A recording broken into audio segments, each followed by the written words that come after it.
सभी साधक मित्रों को सप्रेम नमन, जो इस मार्ग से जुड़कर इस यात्रा में आगे बढ़ना चाहते हैं, उन सभी के लिए शुभेच्छा और मंगल कामना। एक दिव्य शक्ति, एक चेतना जो हम में छिपी हुई है, उनको अलग अलग नाम देकर पुकारा जाता है। ये सांकेतिक भाषा है। योग शास्त्र में आप खंगालेंगे तो अलग अलग नाम मिलेगा, बात एक ही है। आज हम जो बात करने वाले हैं वो अलग अलग शरीर की है। योग शास्त्र के मुताबिक हमारे भीतर 3 शरीर मौजूद है। सांख्य और वेदांत में भी यही बात बताई गई, लेकिन वेदांत कहता है कि जो 3 शरीर है वो माया से है, केवल कल्पना वाले हैं, अज्ञान से है, मतलब उनका कोई मूल अस्तित्व नहीं है, केवल कल्पित है। जिस तरह से प्रकाश कम है और हमें एक रस्सी सर्प दिखती है, उसी तरह से ये अज्ञान से जो मैं हूं का भाव है, वही भाव इस 3 शरीर के रूप में प्रतीत होता है, अनुभव में आता है। लेकिन फिर भी अगर कोई व्यक्ति इसे जानना चाहे, इसे अलग अलग समझना चाहे तो समझ सकता है। तो जो पहला शरीर हमारा है वो फिजिकल बॉडी है। एक सामान्य समझ है, इसे समझना बहुत मुश्किल नहीं है। स्थूल शरीर, भौतिक शरीर, उनके माध्यम से तो हम जीते हैं यहाँ जगत में। आप देखें, जन्म से ही ये हमें मिला है, मृत्यु पर्यंत हमारे साथ रहने वाला है। उनमें परिवर्तन होता है। ऐसी बात नहीं कि जो शरीर हमें एक बार मिल गया वो मिल गया, उसमें कोई परिवर्तन होगा ही नहीं। आप देखें, छोटे बच्चे का शरीर देखें, एक बहुत ही छोटा बच्चा है, उनकी आयु 1 साल की है, और एक 60 साल का बूढ़ा आदमी है। आप देखिए उनके शरीर में कितना डिफरेंस है। और हम ये कह सकते हैं, और यही सच है, कि जो आज 60 साल का दिखाई दे रहा है, वो व्यक्ति पहले 1 साल का था, तब ऐसा लगता था। वो उनकी ही फोटो है, वो दोनों अलग नहीं हैं, एक ही व्यक्ति है, लेकिन पहले ऐसा दिख रहा था, आज ऐसा दिख रहा है। तो बहुत ही स्वाभाविक तरीके से हम ये बता सकते हैं, कह सकते हैं कि ये जो हमारा फिजिकल शरीर है, भौतिक शरीर, उसमें बदलाव आता है। वो बढ़ता है, घटता है, रोगी भी होता है, उनका जन्म होता है, उनका नाश होता है। 6 प्रकार के विकार उसमें आते हैं। तो इस स्थूल शरीर के माध्यम से इस जगत में जो जो प्रवृत्तियां हम करते हैं, अगर ये स्थूल शरीर नहीं होता तो हम अपने आप को पहचान नहीं पाते ये कौन है। अब बात क्या है? जो अध्यात्म की बात है, योग की बात है, वो केवल इस शरीर पर ही आधारित नहीं है, वो भीतर वाले सूक्ष्म शरीर को भी सांकेतिक करती है। वो ये भी दिखाती है ये बात ये सिद्धांत कि हमारा जो बाहर का शरीर है वही केवल हमारा अस्तित्व नहीं है, उनके भीतर 2 बॉडी और है, एक सूक्ष्म शरीर है और उनके भीतर कॉजल बॉडी कारण शरीर है। ये तीनों मिलकर हमारा बाह्य अस्तित्व बनता है। अगर ये शरीर का नाश हो जाए, कोई व्यक्ति मर जाता है, तब हम जानते हैं कि इस शरीर का नाश हो जाता है, इस शरीर से वो छूट जाता है। तब जो सूक्ष्म शरीर है उनमें वासनाएं छिपी होती है, उस वासना के आधार पर दूसरा शरीर उसे मिलता है। ये बात सांख्य के आधार पर, योग शास्त्र के आधार पर, वेदांत के आधार पर, हालांकि सिद्धांत में समझने की जो तरकीब है वो अलग अलग है। योग कुछ अलग तरीके से समझाता है, लेकिन जो सैद्धांतिक ज्ञान है, जो तांत्रिक रचना है भीतर की, वो इस प्रकार की है। ऐसे बहुत सारे शास्त्र में लिखा गया है। आप कोई भी शास्त्र खंगालेंगे तो इस 3 शरीर की बात आएगी। भगवद गीता में भी भगवान ने कहा है कि जब जो देही है इस शरीर को छोड़कर दूसरे शरीर को प्राप्त करता है, तो ये सूक्ष्म शरीर है भीतर। सूक्ष्म शरीर में 5 ज्ञानेंद्रियां, 5 कर्मेंद्रियां, मन आदि है। ये मनोमय भी है, बौद्धिक भी है। अब यहाँ प्रश्न क्या है, आप समझे। ये जो चर्चा है वो चर्चा हमारे लिए क्यों उपयोगी है, हम क्या कर सकते हैं यहाँ। हमें अपने सूक्ष्म शरीर का विकास करना है। जो सूक्ष्म शरीर गिर गया है, आप जाने सामान्य व्यक्ति केवल स्थूल शरीर में जीता है, पूरा जीवन स्थूल शरीर में बिता देता है। अगर कोई व्यक्ति जागृत नहीं है तो वो पशुवत है। इसलिए भगवान ने कहा मेरी माया दुरितया, ये पशु की भांति एक जगह से दूसरी जगह पर लाया जाता है, उनकी इच्छा हो या ना हो। समझे, यहाँ हमारी इच्छा नहीं होती फिर भी हमारा जन्म हुआ है। हम उस स्थिति में डाले जाते हैं, हमें डलना नहीं है। हमारी इच्छा पहले थी, उस इच्छा के अनुसार सूक्ष्म शरीर बना है, ये बात है। लेकिन तब धीरे धीरे क्या होता है, ये प्राकृतिक रूप से हमें कंट्रोल करने लगता है। बहुत स्वाभाविक बात है, ये स्थूल शरीर जो हमारा है, अगर उन पर हमारा कंट्रोल नहीं रहा तो धीरे धीरे ये स्थूल शरीर हमें चलाएगा। उसे परवस्था कहते हैं, उसे ये ज्ञान कहते हैं। जब व्यक्ति उनमें फंस जाता है तब ये जो प्राकृतिक बात है, जो प्रकृति है, वो उसे चलाने लगती है अपने हिसाब से। मन में कोई विचार आया और व्यक्ति करने लगा, कोई राग द्वेष आदि का चिंतन मन में होने लगा, वो व्यक्ति उसे रोक नहीं पाता, डिप्रेशन आने लगा, चिंता आने लगी, काम आदि विषय उमड़ने लगे। कुछ भी हो, वो व्यक्ति ऊपर नहीं उठ पाता, वो चाहता है फिर भी ऊपर नहीं उठ पाता। तो उनका मतलब ये है कि उनका जो सूक्ष्म शरीर है वो उनके वश में नहीं है। जो अवचेतन माइंड भीतर का है, सूक्ष्म शरीर का पूरा, और चेतन माइंड है, उन पर उनका कोई कंट्रोल नहीं है। भगवद गीता की भाषा में विवेक शून्यता उसे कहते हैं। इस शरीर पर कोई कंट्रोल नहीं। स्थूल शरीर है, वो पड़ा रहता है, वो चाहता है कि मैं कुछ करूं, लेकिन वो कुछ कर नहीं पाता। आलस्य आ जाती है, तंद्रा, निंद्रा, प्रमाद, ये सब आ जाते हैं। सिर दर्द होने लगता है, भारी होने लगता है शरीर, कुछ करने की इच्छाएं नहीं होती।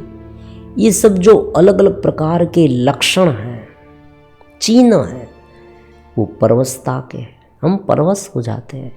हम इस स्थूल शरीर को भी अपनी इच्छा के अनुसार नहीं चला सकते, तो सूक्ष्म शरीर को तो कैसे चलाएंगे। सूक्ष्म शरीर की बात ही अलग हो जाती है।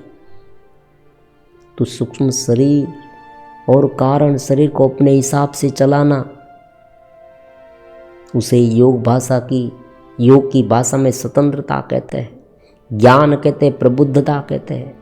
जब व्यक्ति अपने स्थूल शरीर सूक्ष्म शरीर को जान लेता है, चेतनवंतता से उसे अभिरंजित कर देता है, तब वो अपने हिसाब से सूक्ष्म शरीर को चला सकता है। वो एक जगह से दूसरी जगह पर जा सकता है सूक्ष्म शरीर के रूप में।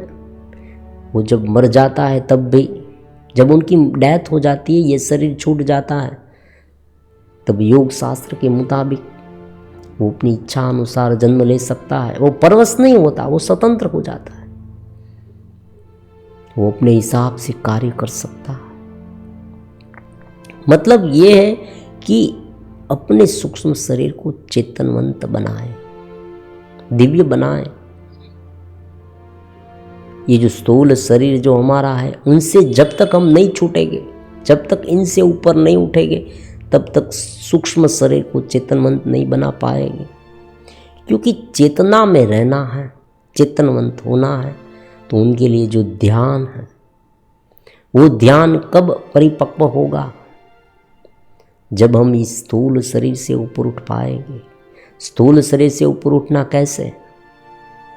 स्थूल शरीर जड़त्व से घिरा हुआ है। जड़त्व का मतलब है पड़ा रहना। सबसे पहले निष्क्रियता को हटाना चाहिए। एक संकल्प लेकर खड़े हो जाए कि मुझे किसी भी तरह से भीतर जाना है, चेतनवंत होना है, तो एक बात हो गई। फिर स्थूल शरीर के अलग अलग विषय होते हैं। आसपास का जो माहौल होता है हमारा, उन पर हमें कंट्रोल करना है। उनका मतलब ये नहीं बाह्य स्थिति को हमें सुधारना है, ये संभव नहीं है। हाँ, हम प्रयास करेंगे, लेकिन कोई गारंटी नहीं। हम भीतर से सुधरने लगेंगे, भीतर से ऊपर उठने लगेंगे, तो बाह्य स्थितियाँ अपने आप सुधरेगी। लेकिन अगर कोई व्यक्ति ऐसा माने कि बाहर का ठीक हो जाए फिर ही मैं आगे बढ़ पाऊंगा, तो ये संभव नहीं है। क्योंकि जो बाहर का जो है वो बहुत सारे लोगों का योगदान है। इनमें बहुत ज़्यादा जो फैक्टर अलग अलग प्रकार के हैं वो काम करते हैं।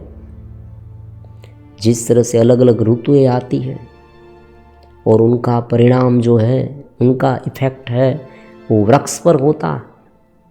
पतझड़ आती है तो पत्ते गिरने लगते हैं। वृक्ष चाहे कुछ भी करे, उनके पत्ते तो गिर ही जाएंगे। तो उसी तरह से बाह्य स्थिति को हमें नहीं देखना, हमें भीतर को संवारना है, अपने सूक्ष्म शरीर को धीरे धीरे डेवलप करना है। और वो कब होगा? जब हम इस शरीर को समझेंगे, इस शरीर की जड़ता को भूलेंगे।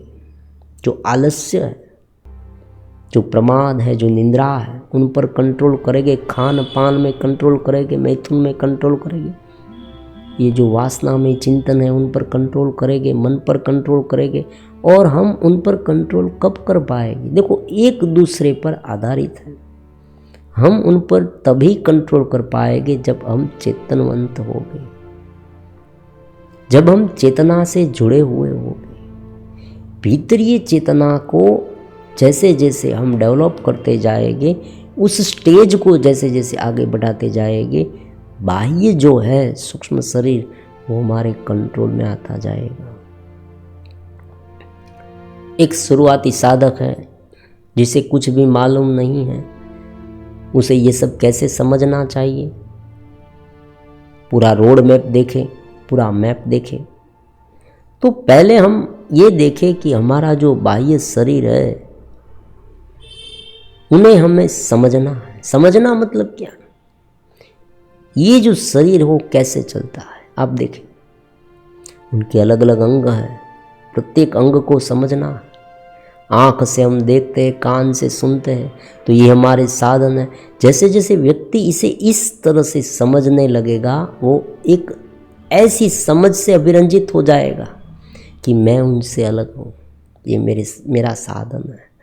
अगर ये समझ नहीं है तो हम शरीर को अपना स्वरूप मान बैठेंगे। ये बिल्कुल भीतरीय बात है। जैसे जैसे आप उस साधना में उतरेंगे, केवल एक नाम स्मरण से, दर्शन से, ये बहुत लंबे समय के बाद होगा। जब व्यक्ति उनमें इतना एकाग्र हो जाए नाम स्मरण में, स्वरूप चिंतन में, तब ये जो संभव होगा वो यहाँ पर चिंतन से, ब्रह्म चिंतन से, आत्मचिंतन से तुरंत हो जाए। थोड़े ही समय में ये हो सकता है।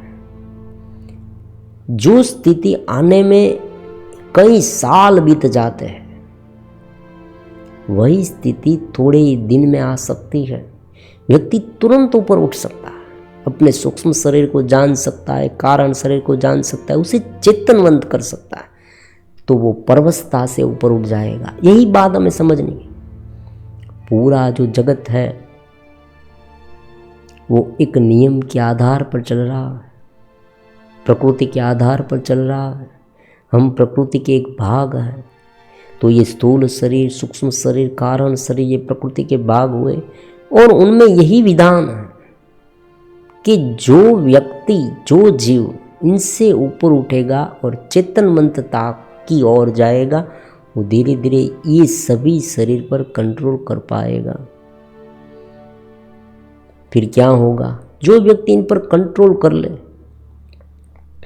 वो कोई भी स्थिति में चेतनवंत रह सकता है। उनमें अलग अलग प्रकार की शक्तियाँ प्रकट हो सकती है। वो अत्यंत प्रसन्न रह सकता है, निरति से आनंदित रह सकता है। गहन ग्रंथों का जो अलग अलग प्रिंसिपल है, सिद्धांत है, उसे समझ में आ जाएगा, और वो दूसरे व्यक्ति को भी हेल्प कर सकता है। गुरु प्रदेश में उनको स्थान मिल जाएगा। लंबे समय के बाद जैसे जैसे आप ऊपर उठते जाएंगे, कोई भी व्यक्ति वो अन्य व्यक्ति को हेल्प कर सकता है उनकी संकल्प मात्र से। वो जो सोचेगा ना, वो धीरे धीरे धीरे धीरे प्रकृति में होता है। वो जो सोचेगा वो धीरे धीरे प्रकृति उनके पर अमल करने लगेगी। अगर वो कोई दिव्य विचारों से युक्त हो गया तो वो इस जगत में बड़े कार्य कर सकता है। लेकिन उनके लिए ये जो लिमिट है वो क्रॉस करनी होगी। सबसे पहले वो लिमिट क्या है? इस घेरे से ऊपर उठना। जब तक ये मन बुद्धि अहंकार का घेरा है, बार बार हमें प्रताड़ित करने वाली वृत्तियां हैं, उन पर हम पूरी तरह से कंट्रोल नहीं कर लेंगे। जैन योगा में उसे क्रिटिकल सर्टेन स्टेज कहते हैं, वेदांत में उसे ब्रह्म भाव कहते हैं, हम चित्त स्थिति कहते हैं। भगवद गीता में योगारूढ़स्य, परमात्मा इस स्थिति को स्थित प्रज्ञ अवस्था कहते हैं। तो ये स्थिति प्राप्त करने के लिए सूक्ष्म शरीर और स्थूल शरीर को जानना होगा। हम इस शरीर को एक बार जान लें, समझ लें, तो शुरुआती साधक जो है वो तुरंत ऊपर उठ सकता है। उसे समझ लेना है सबसे पहले अपने स्थूल शरीर को कि भाई मेरा जो शरीर है, शरीर से अत्यंत आसक्ति है। ये जो बाह्य त्वचा है उनसे बहुत आसक्ति है। शरीर को देखकर व्यक्ति लालायित हो जाता है, कामातुर हो जाता है। तो उसे ये समझना है कि जो शरीर है ये 5 तत्व का बना हुआ है। ये सबसे पहले अवधारणा है, समझ है। ये समझ जैसे जैसे विकसित होती जाएगी, व्यक्ति ऊपर उठता जाएगा और अपने स्थूल शरीर पर कंट्रोल कर पाएगा। फिर धीरे धीरे वो आंखें बंद करके अपने विचार को देखेगा। देखिए इनकी पूरी फॉर्मूला देखें, कैसे हम सूक्ष्म शरीर तक जा सकते हैं, उनकी पूरी फॉर्मूला देखें। जब व्यक्ति ध्यान करता है तब उस ध्यान में वो साक्षी भाव से अपनी चेतनवंतता का अनुभव करने लगता है। वो देखता है कि मन में कौन कौन सी सोच उत्पन्न हो रही है, मन में क्या ख्याल आते हैं, कौन से भाव उत्पन्न हो रहे हैं। उस हर एक भाव को उसे पहचानना है। मान लीजिए दृश्य का भाव आया, कोई विषय का भाव आया, क्रोध का भाव आया, हताशा का भाव आया, अलग अलग भाव उत्पन्न होते हैं। आप देखें, जब कोई भी सोच उत्पन्न हो तब उस सोच का अन्वेषण करें, एक एक चीज का अन्वेषण करें स्वतंत्र रूप से। उसे देखते जाए क्या उत्पन्न हो रहा है भीतर। जो जो उत्पन्न हो रहा है उन्हें समझे और फिर ये समझे कि ये जो उत्पन्न हो रहा है वो मन का है, मैं सत्य चित्त आनंद हूँ, आनंद स्वरूप हूँ। तो यही चेतनवंतता धीरे धीरे सूक्ष्म शरीर को बलवान बनाएगी। फिर क्या होगा, जैसे जैसे ये साधक जो है वो चेतनवंत होता जाएगा, उनका सूक्ष्म शरीर बलवान होता जाएगा और मन में अगर कोई एक ऐसी कामना है तो वो पूरी होगी। ये बहुत ही रहस्यमय बात है। और हाँ, एक बात ये भी है कि ये उलझाने वाली बात भी हो सकती है, क्योंकि बहुत बार योगियों ने भी ये कहा है, ज्ञानियों ने भी ये कहा है कि जो साधक है उनकी सबसे पहले जो छुपी हुई इच्छा है वो पूरी होती है। योग शास्त्र में उनके बारे में दिव्य चित्त निर्माण की बात कही गई। योगी है वो अनेक शरीर धारण कर सकता है, उनका यही विधान है। क्योंकि जब हम चेतनवंत होते जाएंगे तब जो हमारे भीतर जो एक इच्छा रह जाएगी, व्यक्ति कितना भी ऊपर उठे फिर भी कोई ना कोई इच्छा उनमें रह जाती है, तो वो इच्छा पहले पूरी होगी। वो इच्छा पूरी होने के बाद वो पूर्ण रूप से आत्मा में लीन हो जाएगा, परमात्मा में लीन हो जाएगा। तो सूक्ष्म शरीर को जानने के लिए चेतनवंत होना आवश्यक है। शांति से एक जगह पर बैठे और देखें, हमारे शरीर को देखें। जैसे जैसे हम उनमें एकाग्र होते जाएंगे, बाह्य भान भूलते जाएंगे, फिर ये शरीर अपने आप बलवान हो जाएगा। धीरे धीरे वो एक जगह से दूसरी जगह पर जाने के लिए सक्षम हो सकता है। लेकिन यहाँ एक गड़बड़ी होती है, ये भी समझाते हैं कि हमें मन से कुछ नहीं सोचना, आप समझे। और बार बार आपने देखा होगा यूट्यूब चैनलों में कहीं पर कोई व्यक्ति ये भी समझाता है कि ऐसा ट्रैवलिंग करना है हमें, एस्ट्रल ट्रैवल। वो आपको ये समझाएगी कि आप ये सोचे कि मैं पर्वत पर घूम रहा हूँ, फिर रहा हूँ, फिर धीरे धीरे आप ऐसा अनुभव करने लगेंगे। ऐसी बात नहीं करनी है, यही गलती हो जाती है। चेतनवंतता को प्राप्त करने के लिए, अपने सूक्ष्म शरीर को बलवान बनाने के लिए मन का आधार इस तरह से नहीं लेना है। इनमें व्यक्ति बहक जाता है। फिर क्या होता है, मनोमय जगत उत्पन्न हो जाता है। मनोमय जगत मतलब क्या, हम बैठे बैठे सोचते रहते हैं, ये इस जगत है।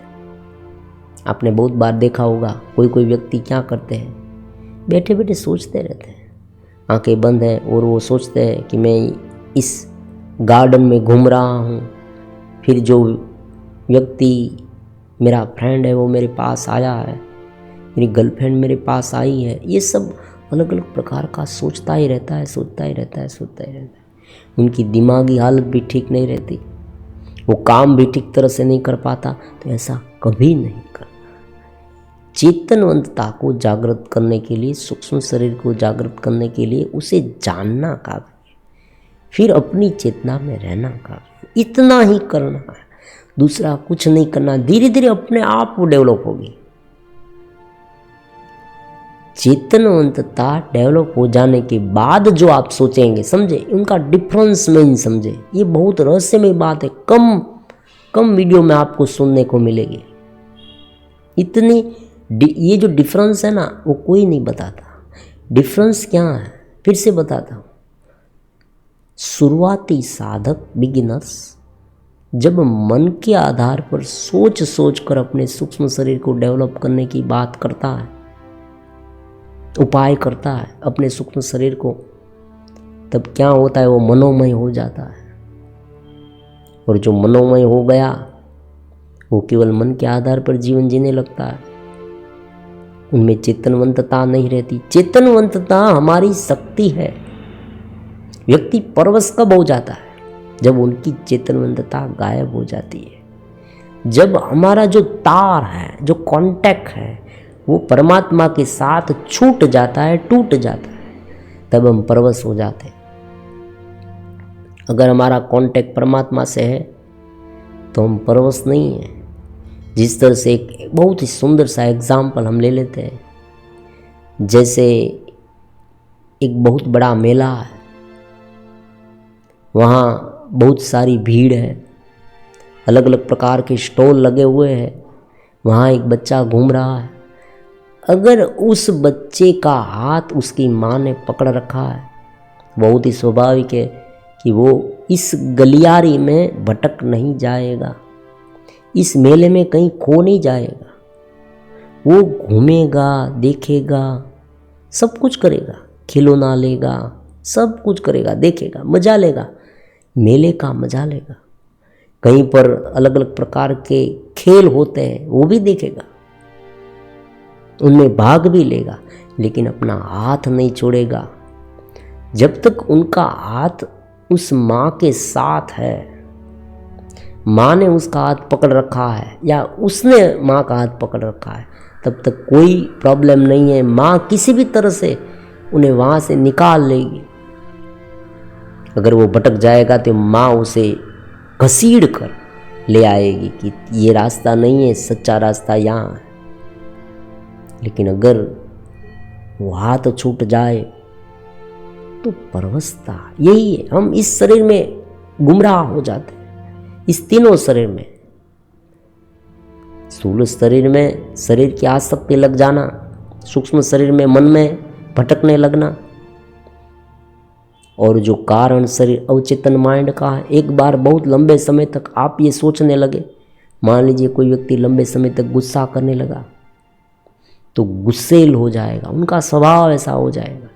हिंसा का विचार करने लगा तो हिंसक हो जाएगा। विषयों के बारे में सोचता रहा तो वो ऐसा भ्रष्ट हो जाएगा। और कभी कभी वो नहीं चाहता फिर भी ये काम कर देता। आपने बहुत बार देखा होगा। आप ये भी सोचते इस इतने जघन्य अपराध है, ऐसे बहुत गलत काम लोग कैसे कर देते हैं, अनजाने में, अज्ञान में कर देते हैं। वो यही भूल जाते हैं कि मैं चेतस हूँ। वो अपने स्वरूप को भूलने के कारण ही ये कर देते हैं। तो हमें ऐसा नहीं करना, मनोमय कभी नहीं होना, मन में सोच सोच कर पागल नहीं होना। मन को देखना है शांति से। आप आंखें बंद करें, ब्रीदिंग करें, डीप ब्रीदिंग, हर हमेशा अपने आप को चेतनवंत रखें। अपने शरीर को एक टाइम टेबल में डाले, सुबह उठे तो उठे, बस सोए तो सोते रहे, जागे तो जागते रहे। ऐसा नहीं करना है। इनसे क्या होगा? अगर आप पूरे संकल्प से अभिरंजित है, कोई बड़े काम में, दिव्य काम में लग गए हैं कि मुझे ये काम करना है बड़ा, तो कोई बात नहीं है, तो आपके सभी शरीर धीरे धीरे जागृत हो जाएंगे। आपकी संकल्प शक्ति से आप ये काम करने लगेंगे तो आप उस वासना में चिंतन, ये जो अलग अलग प्रकार के मन के भाव है, उनसे आप रिक्त अलग रह पाएंगे, अछूते रह पाएंगे और अपने आप पर कंट्रोल कर पाएंगे। इसलिए जो बड़े महान कार्य करते हैं उनके पास कोई तत्व ज्ञान नहीं है, फिर भी वो ऊपर उठ जाते हैं, क्योंकि वो क्या करते हैं, प्रयोग में लाते हैं सिद्धांत को। सिद्धांत यही है कि चेतनवंत रहना, जागृत रहना, अपनी चित्त स्थिति को भूलने मत देना। जो परमात्मा है, जो वैश्विक चेतना है, उनका अंश हम हैं। ये दोनों एक है। ये जो सागर है उनकी ही बूंद हम हैं, हम अलग नहीं हैं।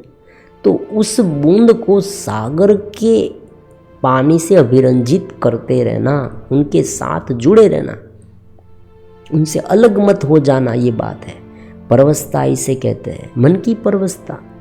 अवचेतन माइंड की तो आपने समझ ली कि जब व्यक्ति बहुत लंबे समय से कुछ सोचता रहता है तो धीरे धीरे उनके अवचेतन माइंड में ऐसे ही सिग्नल जो है, ऐसे ही संस्कार डट जाते हैं। फिर यही संस्कार बार बार उसे ये कार्य करने के लिए प्रेरित करते हैं। उसे अवचेतन माइंड कहते हैं। कॉजल बॉडी, सूक्ष्म शरीर, कारण शरीर। तो ये तीन शरीर को समझने से व्यक्ति उन पर कंट्रोल कर पाएगा। और एक बार आप उन पर कंट्रोल कर पाएंगे तो आप पूरे जीवन, इस जन्म में नहीं, आने वाले कई जन्म तक आप ऊपर उठ पाएंगे। इस जगत में रहकर शुरुआती समय में जब मैं ध्यान करता था तब इस शरीर से पर होने की जो स्थिति है उनका अनुभव हुआ। बहुत सारे जो साधक हैं वो मुझसे जुड़ना चाहते हैं, उनके पास वो कहते भी हैं कि आप आए थे, मेरे स्वप्न में आए, वो है तो वे। मुझे कभी कभी तो मुझे मालूम भी नहीं होता था कि मैं वहाँ गया था या नहीं गया था, फिर भी उस लोगों को उनका एहसास होता था। ये सूक्ष्म शरीर की रमत है, चेतनवंतता की रमत है। चेतनवंतता से एक बार आप अपने शरीर को अभिरंजित कर देंगे तो आप स्वतंत्र हो जाएंगे। आपको आनंद के लिए दूसरे व्यक्ति पर, दूसरी स्थिति पर, दूसरी वस्तु पर डिपेंड होना नहीं पड़ेगा। मान लीजिए आपके पास एक बहुत सुंदर सी गाड़ी है, तब आपको आनंद आता है। एक सुंदर स्त्री आपको मिली, आपको आनंद आता है। तो ये जो आनंद है ना, वो विषयी आनंद है, विषय से मिला हुआ। यहाँ ऐसा नहीं होगा। यहाँ आप मनोराज्य में नहीं है, समझे आप। मनोराज्य में मतलब आप सोचेंगे मैं बाग में घूम रहा हूँ, बहुत मज़ा आ रहा है, मैं मानसरोवर पर घूम रहा हूँ, मुझे हवा का अनुभव हो रहा है, ठंडी हवा है, ताज़ी हवा है। ऐसा सोच सोच कर आप आंखें बंद करके ऐसा सोचने लगे। ऐसा नहीं करना। यही बात तो है। आप कहेंगे ऐसा करते, ऐसा नहीं करना। कुछ मत सोचना, केवल देखना। इस क्रिया में जैसे आप माहिर हो जाएंगे, फिर आप सोचेंगे ना तो वो चेतनवंत सोच होगी। क्योंकि जब सोचते हैं, खाते हैं, पीते हैं, ये सब हमें करना है, हम कर सकते हैं, लेकिन चेतना में रहकर। हमारा जो एपी सेंटर है वो बहुत महत्वपूर्ण है, समझे आप। अगर हमारी चेतना, हमारा सेंटर मैं हूँ का भाव शरीर में है और हम करेंगे तो वो कर्ता भाव होगा। अगर हमारा मैं हूँ का भाव मन में है और हम करेंगे तो हम मन में फंसे रहेंगे। अगर मैं हूँ का भाव कारण शरीर में चला गया तो मुड्ढ हो जाएगी, अज्ञानी हो जाएगी, परवश हो जाएगी। लेकिन ये मैं हूँ का भाव चेतना में है तो हमारी जो इच्छाएं पूर्ण हो सकती है। हम जगत में भी रह सकते हैं और ब्रह्म भाव में भी रह सकते हैं। फिर क्या होगा, ये जो जगत है ना वो हमें कैसा लगेगा, एक बहुत ही सामान्य लगेगा, तुच्छ लगेगा। जैसे कोई व्यक्ति, भगवान ने कहा कि पुराने वस्त्र त्याग देगा और नया वस्त्र धारण करेगा, वैसे ही जो साधक है वो इस तरह का चेतनवंत हो जाए, इस शरीर को छोड़ते समय भी वो जागृत रह पाएगा। ये बहुत बड़ी बात है, आप समझे। ये बहुत मुश्किल काम है। जब व्यक्ति की डेथ हो जाती है उस समय तो क्या होता है, वो इतने अज्ञान में लीन हो जाता है, परवश हो जाता है, अपने आप अपनी चेतना का भान भूल जाता है। फिर क्या होता है, उनके अवचेतन माइंड में जो जो सोच है उनके आधार पर उनका दूसरा शरीर निर्माण हो जाता है। इसलिए कहा गया है कि प्रभु चिंतन करो, पूरे जीवन जो आपने किया है वो अंत समय में आपके साथ आएगा। ये क्यों कहा गया है, ये रूपक है। व्यक्ति को सरलता से समझाने के लिए अलग अलग सरल भाषा का प्रयोग किया गया है, ये समझना है। सूक्ष्म शरीर को समझे, स्थूल शरीर को समझे, कारण शरीर को समझे, इस तीन शरीर को समझकर उनको देखें। चेतनवंत रहे, मुझे ये करना है, मुझे ये प्राप्त करना है, ये सब भूल जाए। ये सब रमत है बुद्धि की, मन की, ये उलझन है। जो जो कल्पनाएं हम करते हैं वो भी उलझन है। कल्पना क्यों करते हैं लोग, ये चिंतन क्यों करना, दूसरे चिंतन को हटाने के लिए। लेकिन यहाँ क्या होता है, उल्टा हो जाता है। वो चिंतन जो है वो हटे, इनके लिए चिंतन करते हैं, लेकिन लोग उस चिंतन को बरकरार रखने के लिए ये चिंतन का सहारा लेते हैं, तो उनसे ऊपर नहीं उठ पाते। मैं का भाव शरीर में रहता है। व्यक्ति ये सोचता है कि हे परमात्मा मेरा ये काम कर दो।